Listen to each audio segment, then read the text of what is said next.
So sa ngayon ay mayroon tayong isang XRM na 125 na nasunog po ito mga kagrasa ang kanyang harness. Yan ito po. So pinalitan na natin ng bagong harness. Tapos ang dahilan po ay itong pagkabit nila sa Honeywell domino switch. So nagpakabit siyang muli mga kagrasa itong may-ari. So ito ngayon ay i-share ko naman sa inyo kung paano ito ikabit tong Honeywell domino switch. Iba itong kanyang kinakabit nung dati nung nasunog ang kanyang harness. So iba po siya. Yan, tingnan natin sa loob. Ito po ay po ito. Madali lang po itong ikabit, hindi na kailangan ng mga diode. So itong iba na kanyang binili, so iba po, yun po. So yan.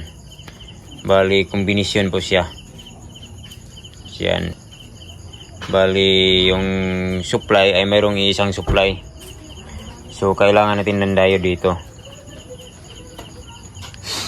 So isi-sign ko ito kasi mayroon po itong 16 na wire.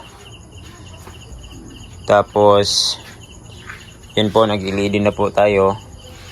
Tapos yun po, isa lang po ang kanyang bulb indicator, hindi tulad ng mga 110 yung dalawang indicator bulb. So bali dalawa na po ang kanyang plus relay. Tapos maglagay tayo ng diode dito. So ang kailangan natin na diode ay bali 4 po. Kung wala kayong makuha na 6 amperes o 9 amperes, pwede lang 6 or 9 amperes, pwede lang po siya mga kagrasa. Bali 4 na diode ang kailangan natin dito. So nag-LED na po siya. So yan, klaruhin natin ulit. So ito po ang kanyang Honeywell domino switch na ilalagay. So iba po siya dito. So yan. So ito ay hindi na kailangan ng diode. So yan po, para maklaro ninyo mga kagrasa. So isa-sign na natin mga kagrasa para maalam nyo kung ano ang kanyang koneksyon ng 14 na wires. 16 po ito, bali 14 lang po ang kailangan natin. So ito po ang ating dito, ating sinulat ng notebook, itong mga koneksyon dito sa ating Honeywell domino switch, ating Series 125. So ito, yan, red black, supply ng busina, signal at hazard. So brown white, left signal, brown green, right signal. So brown red, hazard. Red yellow, headlight supply. Green, low beam. Blue, high beam.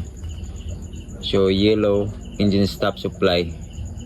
Brown, engine stop output to CDI. So red blow, starter supply. So positive trigger na po. So yellow red to yellow red, yung patungo sa ating starter relay. So orange, passing light supply. White, passing light output to high beam. So ito yan. So brown black to horn, light green ng motor, connect lang si light green ng motor. So ito. So yan. So black at black white, so wala pa siyang koneksyon.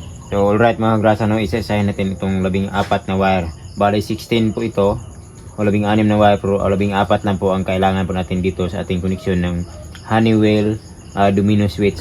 Bali itong unahan natin itong red yellow. So itong red yellow ay ito po ang koneksyon ng ating dito, headlight mga kagrasa. Ito po ang gawin natin ng source ng headlight. So bali itong green at saka blue, ito naman ang low beam at high beam. Itong green, ito ang low beam. Itong blue, ito ang high beam. So itong puti naman, ito ang kanyang pass light o passing light. So sinama natin dito sa high beam, dito sa blue. So bali po ito ang white, ito ang pass light, passing light, sinama natin sa high beam. So yan, bali 4 na po. So ito namang red na mayroong lining na blue. So ito ang gawin natin ang source ng ating starter. Push button switch dito, patungo nito. Starter. So yan. Itong blue na red na mayroong lining na blue. Tapos ito namang ano dito, yellow na mayroong lining na red. Ito naman ang patungo sa ating starter relay. Yan, galing yan dito sa ating starter switch. So ito ang source, itong red na mayroong lining na blue, at ito naman ang output. Patungo yan dito sa ating starter relay doon, dito. So ito po, ito. So bali, binago natin ito. Ginawa nating positive trigger. So ginawa nating positive trigger po mga grasa. Binago natin ang connection dito kasi negative trigger po itong XRM125.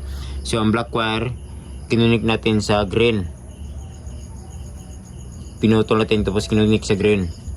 Tapos ito naman, ito ang positive trigger na. So bali ito, i-connect natin sa accessories wire ito. Itong red na mayroong lining na blue. At ito naman ang output dito. So yan po. So bali 6 wires na po ang ating natapos. So itong red na mayroong lining na black, ito po ang bali source, positive supply po. So supply ng hazard, busina, at saka sa signal dito. Yan po, magkasama lang po ang tatlo. So ito namang yellow, ito po ang ano, supply ng ating yun sa ating engine stop dito.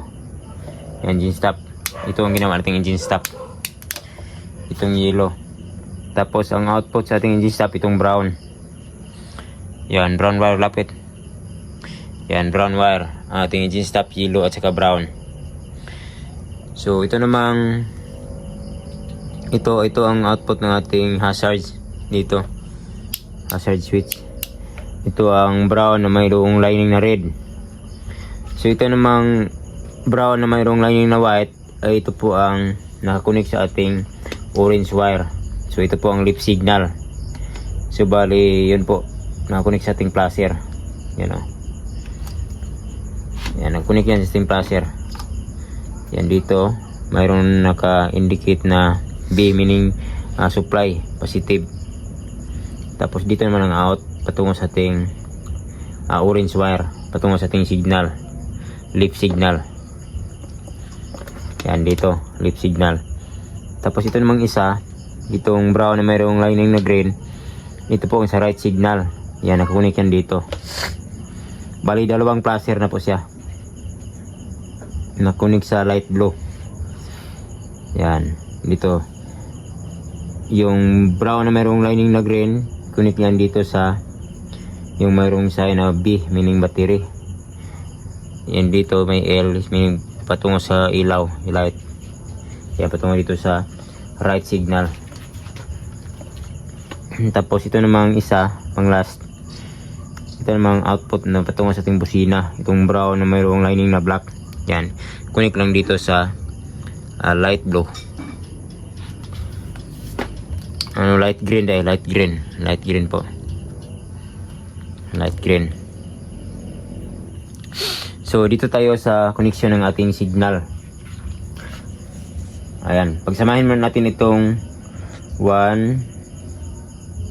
2 3 4 5. So ang gawin natin dito, pagsamahin natin itong 5 wire. So kasi ito po ang gawin nating source. Okay, pagsamahin natin itong red na mayroong lining na yellow, tapos red na mayroong lining na blue, tapos orange kasi ito po ang source ng ating bypass. Tapos itong yellow sa ating engine stop, red na mayroong lining na black sa ating signal, horn at saka yung hazard. So pagsamahin natin itong 5 wire. Yan, pagsamahin natin. Tapos ihinang natin ito mamaya. Yan, pagsamahin natin. Tapos i-connect natin itong 5 wire nating pinagsama. I-connect natin dito sa Yan, pinutol natin yung dulo ng black, red na mayroong lining na black.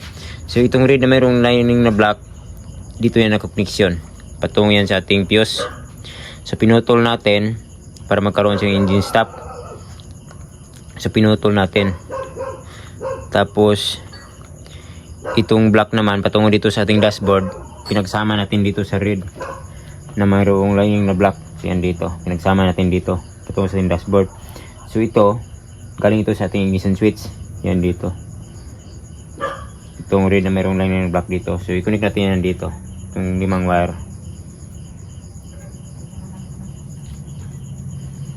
Yan, connect lang. So 5 wire. Hinangin natin ito mamaya. Itong hinangin mamaya. So dito tayo sa brown wire. So itong brown wire ay ito pong output ng ating engine stop dito. Yan. Pag i-on natin yan, so magkaroon ng voltahe dito galing sa ating yellow wire. So off muna natin. Tapos ito i-connect natin ito. Yan. Itong dito connect tayo dito sa yung patungo sa bandang likod dito, yung harness to patungo yung likod. Itong red na mayroong line na black at saka itong pure black natin pinagsama dito. Yan, pinutol natin dito patungo sa ating ignition switch. Tapos dito tayo connect sa ating engine stop, connect sa brown wire galing sa ating switch para pag una ating engine stop mapasukan ng voltahe ng ating CDI. Yan, connection dito yung red na mayroong line black dito patungo yan sa ating CDI. Pag off natin hindi siya andar. So dito tayo sa ating signal kasi yun po para magkaroon siya ng hazard. Yan, ang kailangan natin dito sa ating signal hazard yun po. So itong brown na mayroong lining na red, yan nilagyan natin ng diode. Yan, diode. So ito po, klaro. So itong diode ay mayroon siyang lining na white dito sa bandang ibabaw, yan o. So dalawa. Yan, dito yan ang mayroong lining na white dito sa bandang ibabaw. So dito wala. Kasi positive yung ating padaanin dito. Kasi pag binaliktad natin, hindi yan mag-function kasi negative ang makadaloy patungo dito. So dito positive, yan positive dito. Makadaloy yan dito. So i-connect natin yan dito. Pwede lang magkabaliktad, either magkaganito tapos magkaganito. So take note, ang amperahe ng ating diode ay either 6 amperes o 9 amperes. Kung walang 9, 6 pwede. So connect natin dito sa left and right signal. So dito sa brown na mayroong lining na white. So yan, connect natin yan dito. Yan, connect lang. Tapos iinang natin yan. Tapos dito naman ang isa, i-connect natin yan dito sa brown na mayroong lining na green. Yan dito. Yung source patungo dito sa ating isang placer sa right signal dito, yung light blue. At saka yung isa naman, yung source naman patungo dito sa ating placer sa left signal, yung orange. So yan, ito po ang kanyang posisyon yan o. So yan dito, yan.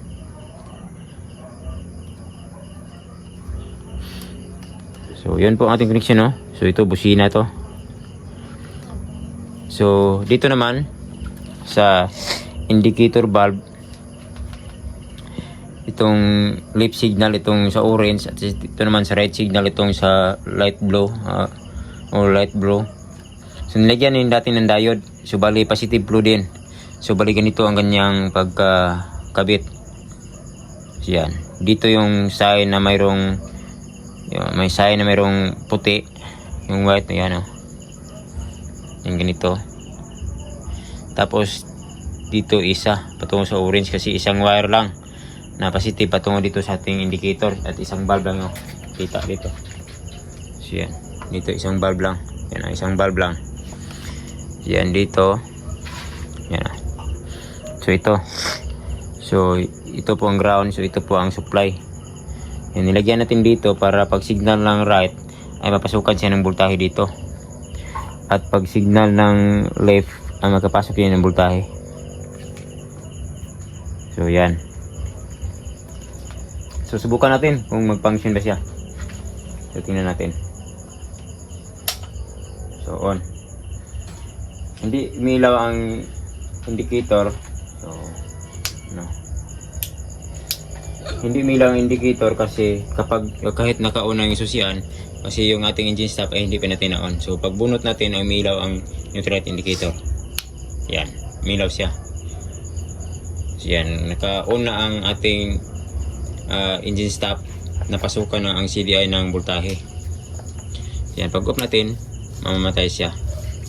Tapos on natin. Pag i-off natin, patay din. Yan, patay din. So on. Tapos bunutin. Yan, bunutin ang engine stop. So try natin na i-hazard. Hazard. Try natin i-hazard. Yan, hazard. Hazard ba siya? Hazard. So off natin yung hazard, try natin i-signal. Okay, left signal, right signal, okay, function. Tapos bypass. Yan, bypass. Tapos headlight on. Yan, on. High and low. High. Low. Okay, high. Low. High, low, high, low. Off natin, tapos bypass. Tapos horn. Starter. Hindi pa natin siya pandarin kasi wala po siyang oil.